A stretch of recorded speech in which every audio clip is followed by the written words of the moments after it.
Le pays sans distance. Il existe des lieux que l'on ne rejoint qu'en demeurant exactement là où l'on est. Il existe un pays qui ne figure sur aucune carte. On n'y entre ni par le voyage, ni par le déplacement, mais par une qualité d'attention qui transforme le monde sans le changer. Le dessin n'y conduit pas, il révèle que nous y étions déjà. Il existe un pays sans distance. Aucune route n'y mène, aucune frontière ne le protège. On peut passer une vie entière devant son entrée sans jamais l'apercevoir. J'y retourne pourtant presque chaque jour. Il suffit que le bruit du monde s'éloigne, que le premier trait accepte de ne pas savoir où il va. Alors quelque chose bascule. La table est la même, la fenêtre est la même, le jardin est le même. Mais leur présence devient plus vaste. Les heures cessent de s'écouler, elles s'ouvrent.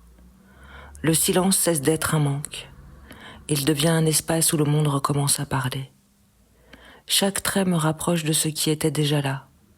Je ne découvre pas un autre paysage. Je découvre la profondeur de celui que j'habite. Une feuille ne devient pas plus belle, elle devient plus réelle. Une pierre ne change pas. C'est mon regard qui cesse de passer trop vite.